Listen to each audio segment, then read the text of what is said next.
Purpose of the retreat. Okay.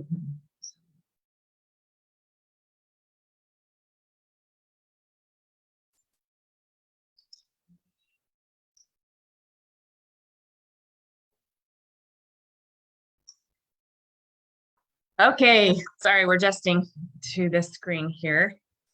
Welcome everybody to another Survivor Share. Tonight, we are just going to be talking about the 2022 SRVIVRS Retreat. So, first of all, those of you that don't know what SRVIVRS is, we are a nonprofit 501c3, and we are, yes, this is our logo, our new t-shirts that we're On the SRVIVRS model. Yes, Obviously. of course, yes, my favorite one. And we are a nonprofit that wants to empower people that are going through loss, their journey of grief, and we want to be able to help them in that journey by serving in memory of their loved one.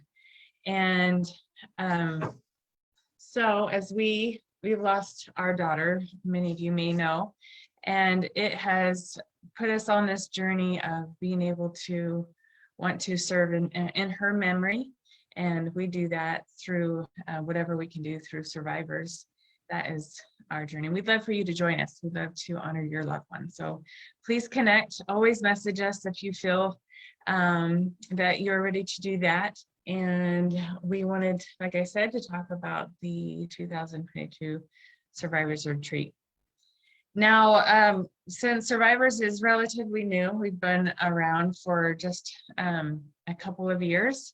Officially, I guess maybe just over 1 year as our official 501c3 status. And so the first one was just us initial survivors, what became the board members. And the founding members. Yeah. And we kind of wanted to get together, and we found so much benefit, healing, and being able to finally meet each other in person and to be able to support each other wherever we were in that journey of grief. And we thought we have to do this every year and invite as many people as will come. Well, so this year, we did. It was in Nashville. Yeah, Tennessee. So that first time was in Nashville. That was fun.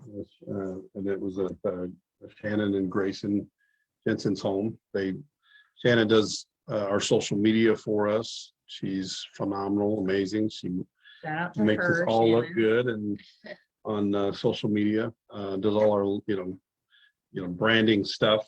Anyway, so we kind of went to their home because it was centrally located, because we had people coming from North or South Dakota, Florida, we're in Indiana, and so Nashville, Tennessee kind of was a central location for all of us. Yeah, that was the first one. We got to meet each other in person, and it was really special. It was a lot of fun. Yeah, very memorable. Really, anyway, just amazing memories. Some late nights that we had way too many laughs that many of us just needed. And so anyway, we started to feel the value of that one-on-one connection with others as you're going through that journey, and being able to have, the guys support the guys. They have a unique ability to be able to connect in their way, as well as the women. And then of course, couples and individuals, we just were able to really benefit. So then we thought we got to do this every year. And so this year we didn't want to make it too big, because we were trying to still figure out what that was. So it wasn't necessarily promoted on our social media, but we were at we decided to meet up in this canyon up in Hobble Creek up in Utah at this retreat home that one of our members was able to have access to. And so we started that, and then we just locally invited some of the survivors that we've had on as speakers and as friends, and just wanted to kind of see what that might look like. And Austin, do you want to kind of talk to us about how you think it went? Yeah, so um, the kind of the founding members, again, we got together for the first night and just got to, for most of us, is the first time, all of our kids had been with us as well. We were missing two of the teenage girls. Our oldest daughter was working. She just graduated high school, so she was at home working. But most of our kids got to be there and bond. I think that was, for me, very special to, see my kids bonding with, with our survivors, partners in crime, if you will, our friends, obviously the Nearings and the Nielsen's and Jensen's, and just getting to bond, because we work as adults so much and talk about our kids so much, and they mean so much to us, and they're obviously really the reason why we're on this journey. And so it was really special to get to see them bond and play together and grow up together and form friendships. And then on the second night, the Thursday night that we were there, is when I guess Thursday day, we did a service project. That's what we're all about.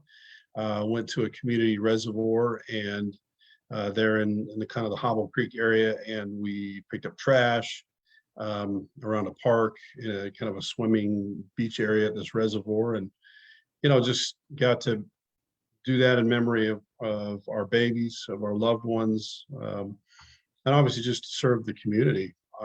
And we all were wearing our SRVIVRS t-shirts, which was fun. And anyway, then later that night,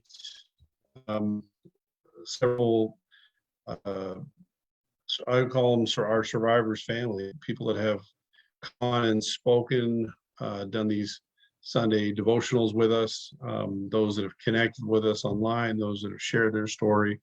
Really, it was just an open invitation to anybody in the area that wanted to come. And our vision, I think our vision down the road is that we can do several of them, like regional, and where people, all survivors family can congregate with each other and just be with each other. And I had somebody ask, as a family member asked me one time, I just don't understand how you guys are able to just kind of immerse yourself in a lot of this grief. It just seems like it would just be sad to talk about your kids and talk about other people's kids, and it's always in a relation to somebody passing. And my thought or my response to that is, that Thursday night we all got to sit around and share our stories, and I didn't feel grief, I felt hope. And what I have found is these are moments where we're sharing hope and not grief. It's joy and not sadness. And hearing other people's stories and the miracles and the hope and joy in their eyes as they talk about their babies, or they talk about their spouse that passed away, or about their children, it just gives me hope. And so what I have found, because none of us are going to escape grief in this life, we're all going to be around it at some point. And so I see it as a blessing to get to hear these stories and the miracles and the hope from these parents that are like me, that are going through what I'm going through. And so, yeah, for me, I'm not immersing myself in grief. I'm immersing myself in hope. And that's what we got to do Thursday night, is we got to share and just cry together and laugh together, and just remember our loved one. And again, just share these stories, these miracles, these little things that happen. And it just, for me, it just strengthens my testimony. It strengthens my belief in our mission as survivors and what it is that we're trying to do. It just strengthens me to hear others' stories and testimonies. So that's what we got to do Thursday. And then again, Friday, it was more time spent together, just making memories and hanging out together. And then Saturday we kind of parted ways, I guess. And we actually, Elizabeth had set up a news interview for the local news, and we got to do that together with the board, again, the founding board members. And for me, it was just another special moment to get to hear stories. And granted, we've been with each other for several years now, and I've heard these other stories, but hearing them again, there was new things, listening to these people that have now become some of our closest friends. I consider them family, and just hearing their stories again just continue to strengthen me. And so for me, it was just a great week. It was just in our hope and our vision is that we do these every year, and eventually multiple every year, whether we're coming, to different regional areas and sharing with our survivors family that is spreading across the country. We would love to see these retreats just, done regionally in every area, so that it's not too hard for people to travel, and those that want to be a part of them and share in these evenings together. We want to make that available down the road for sure. Yeah, I love that. And I love when you're talking about the hope, all of us are in different places in our grief. Some may not be in a place of that joy and hope, and we've certainly been there. But there's something that happens when you reach out and start to connect with someone that might know exactly what you're maybe feeling or has gone through something similar. There's a connection that happens that just builds you up. And then when you start to add that to opportunities to serve, and the serve, and I've mentioned this before, but service is the thing that I feel like, wherever Mara is, she's watching, and I can still nurture her by putting a smile on her face. And so I find purpose and fulfillment in being able to serve. So then when I add those connections and we're doing service and memory, that's where this hope of I'm not going to be stuck in the low of lows.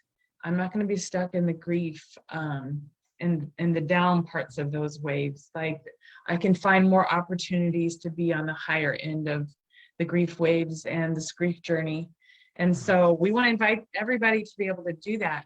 So we want to know your ideas. We've thought about, like he said, doing it in multiple areas, so it's not so hard. This time we were able to bring children because we wanted them to be able to connect with other children that have gone through similar loss. So that was important to us. But then, as we broaden the scope, what does that look like? And we thought, being able to have inspirational speakers come, and always food. We had a barbecue that night, and that was fun, and lots of talking and connecting and networking, and like there was just a lot of cool things, connections that were made. And so we'll have to post some of the pictures from the retreat on our social media here. But at the same time, what could it look like? What could be your vision? What do you need? I think that's a question that as board members frequently ask. What do the people need? What did we need? And so we want to pose that for you. Are we missing something? We also are working on a service project that we haven't really promoted yet. It's kind of been a couple months project, and we will be putting it out there. So maybe this is where I can pose the question, and hopefully somebody's watching that can help us. But for June and July and possibly August, we are working on grief boxes. We want, all of us have been so touched in several parts of our hearts with sadness and grief and mourning with them, but those that have lost their children and loved ones in Texas at the school shooting that happened there. And I saw it on the news and just started crying. My heart broke 19 times for those 19 children's families, as well as the teacher. And just all of that happened. And so we so desperately want to somehow get in connection with them. So I'm putting myself out there. I'm trying to get that miracle that we need, that we can find somebody that knows, is there any way that we could send some grief boxes? And it's just some little things that might bring comfort. A letter from survivors inviting them to just connect when they're ready. And mostly just, you know, a grief book and like journal, just some really cool things that we felt like maybe just will help the kids, maybe the siblings of those kids is what we were thinking of, but also those parents and the family of that teacher. So miracles can happen. Does anybody know how we can reach out and find someone in the community that can help bring us those numbers? And then we want to do a fundraiser for those grief boxes, and we'll put out that information. We'll put out what our goal is to be able to create that many grief boxes. And this is what we're going to be working on. So anyway, it's out there. I've done it.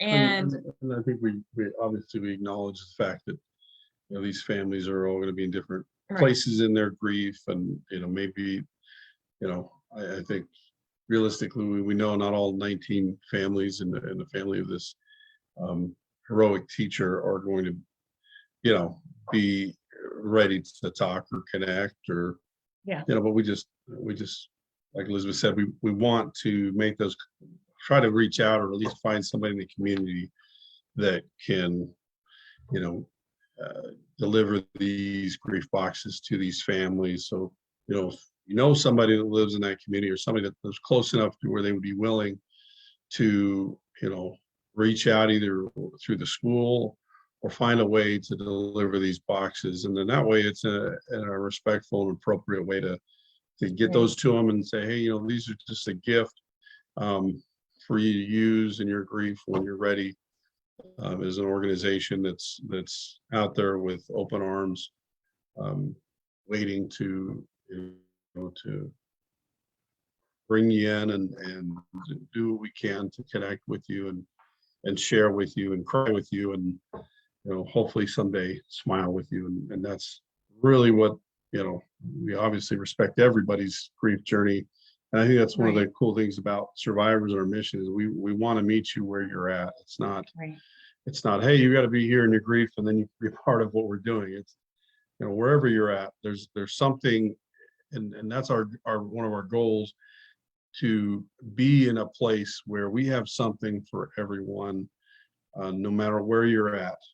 You know, even if it's the only thing that you can do is watch these videos, and you're not even in a place where you want to share with others or serve or do any of that stuff, that's fine. We want to have something for everyone who is grieving, because that's, I feel like everybody that I've ever talked to that's been through grief, at the end of the day, nobody's ever said, man, I hate that other people were caring about me and reached out to me. I mean, nobody ever says that.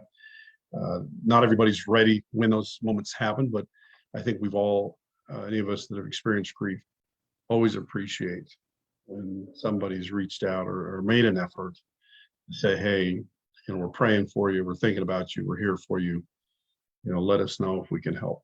So that's really what we want to do for these families in Texas, is reach out to them. So if anybody knows anybody that lives in that area, we're going to obviously do what we can to connect with the school, and I'm sure there are other, we're not the only organization out there that's trying to make those things happen. So I'm sure there's something that will help facilitate that. And we don't need recognition. We don't need anybody to know. Obviously, other than those of you that are listening to this, we just want to be able to send our love. And, you know, that's because that's part of what we do for service. I think is we try to serve those families like we were served in our time of need. And, you know, it's really all we want. Yeah. So. Yeah. Just to meet you where you're at, open invitation, no expectation for those families. And, but certainly no matter what, we're sending our love. So anyway, that's in addition to that, I guess, is just please connect with us. Please write in the post, message us, let us know what we can do to serve you. What are we missing? What do you need? And we love you. We appreciate your following and sharing our videos. And we are grateful that you joined us tonight. So thank you again. And we will look forward to next week should be our Survivors Connect, where we meet over Zoom. Anybody who's lost a loved one can reach out to us, and we will send the Zoom link, and we get on and we just sometimes like support group. yeah, Just, the you know, support groups. Sometimes we'll pose a question, people can talk about that, or you can just share about anything that you want, or you can just sit there, just listen. just Yeah. listen, just feel from others that know loss, and then at the end of it, feel hope and connection, and that we can get through this together. Or just, So or even those beginning inklings of hope, yeah, you know, right. like Elizabeth said, you know, we're all different steps of that. And if at first, I don't think I wanted to feel hope, you know, but there comes a time when you're ready for it, you know. And so again, we're here as an organization when you're ready for that. And we're here for you even when you're not.